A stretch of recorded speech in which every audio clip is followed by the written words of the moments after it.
বন্ধুরা, শুধু তোমারই জন্য সিরিয়ালের আজকের রিভিউ। রাহি রাহুলকে নিয়ে বাড়িতে ফিরে এসেছে। রাহির মা বলছে, আমি তো ভাবলাম তিতলিকে নিয়ে এসেছিস। তখন রাহির বাবা বলছে, তিতলিকে আজ থেকে এই বাড়িতে কেউ তার নামটা উচ্চারণ করবে না, কারণ সে এই বাড়ির মান সম্মানের কথা ভাবেনি। রাহুলের বাবা বলছে, আপনাদের মেয়েকে আমি শ্বশুর বাড়িতে নিয়ে যেতে চাই তার ব্যবস্থা করতে। রাহুলের বাবা রাহুলকে বলছে, এই বিয়েটা আমি জোর করে দিয়েছি, কিন্তু এই ভুলটা তোমার একদিন ভাঙবে, তুমি বুঝতে পারবে এটা আমি ভালোই করেছিলাম, তোমার মঙ্গলের জন্য করেছিলাম। এই তখন কান্নাকাটি করছে। রাহুলের বাবা বলছে যে ওনাদের মেয়ের বিদায়, ওনারা কান্নাকাটি করবে, তুমি কেন কাঁদছো?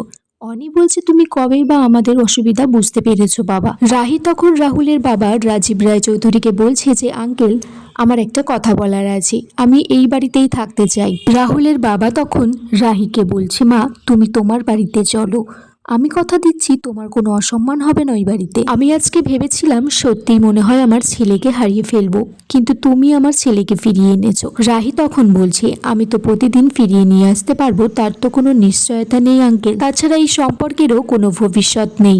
রাহির বিদায় পর্বের সময় তার কাকিমা বলে রাহিকে তার মায়ের কোলে চাল ফেলে দিতে। রাহি বলে যে আমি বাবা মায়ের ঋণ কখনো শোধ করতে পারবো না, এই নিয়মটা আমি মানতে পারবো না। রাহির বাবা রাহুলকে বলছে যে আমার ছোট মেয়ে যে দোষ করেছে তার ভাগেদার আমার বড় মেয়েকে করো না। রাহুল বলছে যে আঙ্কেল সরি, আমি এই বিয়েটা মানি না, ছাড়া আমি জানি না কতদিন এই বিয়েটা আমি টেনে নিয়ে যেতে পারবো। রাহুলের বাবা রাহুল আর রাহি গাড়িতে করে চলে যায়। তখন রাহির বাবা বলছে, আজ থেকে আমার একটাই মেয়ে, সেটা হলো রাহি। তিতলিকে আজ থেকে আমি আমার নিজের মেয়ে বলে ভাববো না। যে মেয়ে এই বাড়ির সম্মানের কথা ভাবেনি তার কথা ভাবার দরকার নেই। এদিকে তিতলি মদ খেয়ে ড্রিঙ্ক করে এসে একটু মাতলামি করছে, বলছে যে ডিম্পি, আমি এখান থেকে সোজা বিদেশ যাব, বাড়িতে কখনোই ফিরবো না। রাহুলের মা অপেক্ষা করে আছে বরণ ডালা নিয়ে, সে তিতলিকে আর রাহুলকে বরণ করবে বলে, কিন্তু দেখে যে রাহি এসেছে, তার হাত থেকে বরণ ডালাটা পড়ে যায়। রাহুলের বাবা বলে যে বরণ ডালাটাকে আবার সাজিয়ে নিয়ে আসতে। রাহুলও বলে যে এই বিয়েটা সে তার বাবার কথা মতো করেছে, আমি মেনে নিয়েছি, তুমিও সবটা মেনে নিয়ে বরণ করো মা। রাহুলের বাবা তার মাকে বলছে যে তোমার মনে যত প্রশ্ন আছে তুমি সব করো, কিন্তু আগে বরণটা করো। রাহুলের মা বলছে, প্রশ্ন করে আর কি হবে, যা হবার তো হয়ে গেছে। রাহুলের মা বলছে, আমার মনে হতো তুমি এতদিন যা সিদ্ধান্ত নিয়েছো সব ঠিক নিয়েছো, কিন্তু না, আজকে মনে হয়েছে তুমি সব ভুল সিদ্ধান্ত নিয়েছো। রাহুলের বাবা তারপর কমলাকে বলে বরণ ডালাটা নিয়ে আসার জন্য। রাহুলের বাবা রাহুলের মাকে বলে, বরণ করে তুমি তোমার কর্তব্যটা করো। রাহুলের মা তারপর রাহুলকে আর রাহিকে বরণ করে সেখান থেকে চলে যায়।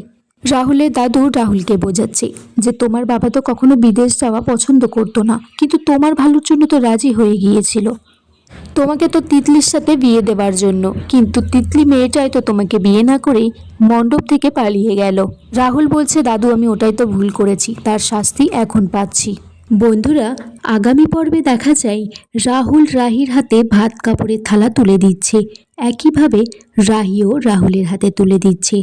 এখানেই আজকের পর্ব শেষ হয়ে যায়। বন্ধুরা, তোমরা কমেন্টস করে জানিও কেমন লেগেছে আজকের পর্বটা।